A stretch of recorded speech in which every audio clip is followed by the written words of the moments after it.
voyez ce que je suis en train de faire là? C'est la première astuce pour bien niquer sa vie. Manger de la merde.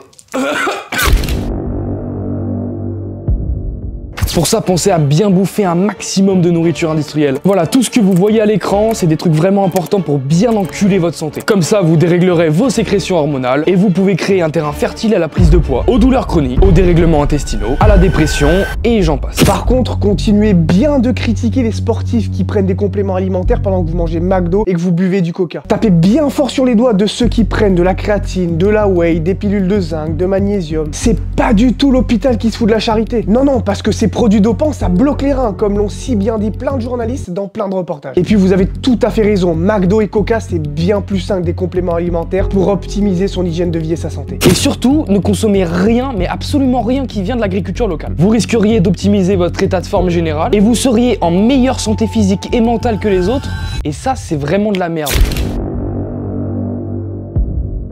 Ne faites jamais de sport. Ça serait une catastrophe parce que vous disposeriez de tous les bénéfices de l'activité physique. Vous serez meilleur que 90% des gens. Surtout quand on sait que le sport stimule la mémoire, la concentration et la créativité. Fait chier, vous allez pouvoir prendre de meilleures décisions. Vous n'êtes plus l'otage de votre peur. Vous commencez à entreprendre des projets que vous aviez enterrés parce que ça vous est trop flippé. Et oui, parce que être en meilleure santé physique, ça permet aussi d'avoir une meilleure confiance en soi. Et ça, c'est un scandale parce que vous allez pouvoir prendre des décisions avec un haut niveau de risque, mais potentiellement un haut niveau de bénéfice. C'est la merde ça, qui a besoin d'être aussi performant dans sa vie? Laissez tout ça de côté. L'idée, ça va être de rester le plus longtemps inactif. Au lieu d'aller marcher le week-end, allumez Netflix et restez devant pendant des heures. Au lieu d'aller à la salle de sport après le travail, faites le gros modérateur Discord sur CSGO. Et avec un peu de chance, vous allez développer tout un tas de pathologies, qu'elles soient cardiovasculaires, métaboliques, articulaires, psychologiques, parfait pour bien avoir une vie de merde.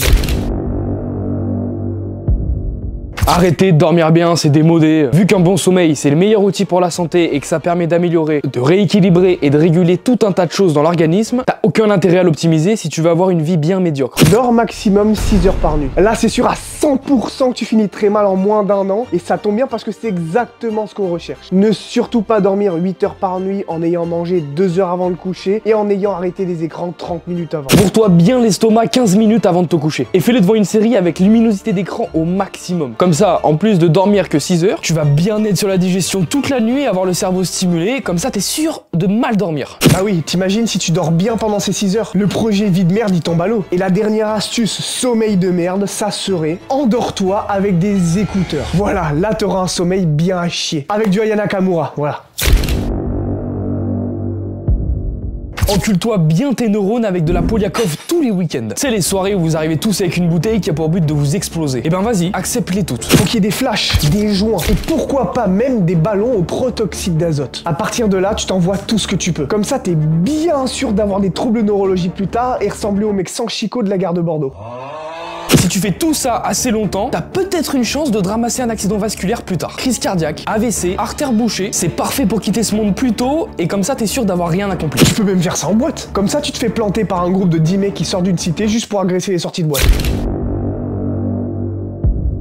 Secoue-toi la flûte plusieurs fois par jour sur les catégories granny, big boobs et milf, hein, vous connaissez ça. C'est extrêmement important pour vider totalement ton énergie masculine et finir tes journées complètement lobotomiques. Et si vraiment tu veux gagner le titre du mec avec le moins d'estime personnelle, abonne-toi à OnlyFans et paie régulièrement des discussions privées. Comme ça tu demandes à ta modèle préférée de t'envoyer des photos d'elle habillée en policière ou en léopard. Et ce qui est formidable aussi, c'est que le porn a les mêmes effets que la drogue sur le cerveau. Ça va complètement détruire ton lobe frontal, comme ça tu vas perdre le sens de la logique, la capacité à prendre des décisions et la créativité. Ce qui fait que tu seras de moins en moins capable de savoir ce qui est bon pour toi. En gros, tu vas devenir un sacré zombie. Et ça, c'est parfait comme ça. T'as une vie bien pourrie. En route vers un cancer du poumon et plein d'autres surprises comme l'embolie pulmonaire, le vieillissement accéléré et la perte de milliers d'euros à long terme. En plus comme ça, t'en fais profiter tous les autres à côté de toi et tu les entraînes dans tes problèmes. Et ouais, ils vont respirer la fumée dégueulasse. Plus on est de fous, plus on rit. Pourquoi pas tous avoir une vie à chier?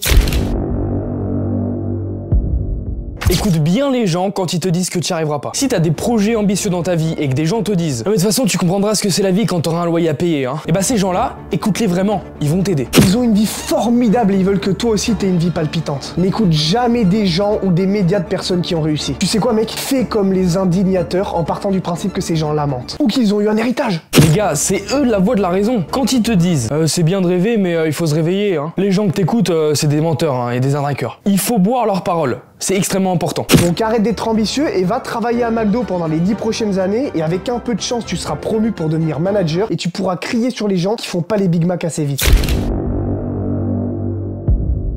Les élites veulent ton bien. Bah oui, c'est pour ça qu'il y a autant d'impôts dans ce pays. C'est pour la redistribution. Donc, ils aident les gens et plus particulièrement les entrepreneurs en leur prenant tout ce qu'ils ont. Et ta retraite, tu cotises et ils te la verseront dès que tu seras à 70 ans. En plus, ils t'ont prévu une place toute faite dans l'échiquier de la société. Métro boulot dodo, elle est pas belle la vie? Et puis c'est connu, ils ne disent que la vérité, faut bien les croire. Chaque combat, chaque chose qu'ils véhiculent, c'est pas du tout médiatisé pour des intérêts politiques. Non, non, non, pas du tout. Comme par exemple une certaine guerre au Moyen-Orient. Donc faites-leur confiance, autant qu'on a été sarcastique dans cette vidéo. Vous avez compris que vous devez faire absolument tout l'inverse de ce qu'on vous a dit si vous voulez avoir un jour un meilleur avenir. Regardez-les se gâcher pendant que vous êtes en train de vous bâtir. Si cette vidéo a fait sens pour vous, n'hésitez pas à la liker, à commenter pour qu'on discute et à vous abonner à la chaîne pour rejoindre la communauté. En attendant, poursuivez votre version 2.0 et au lieu de le rêver, faites-le.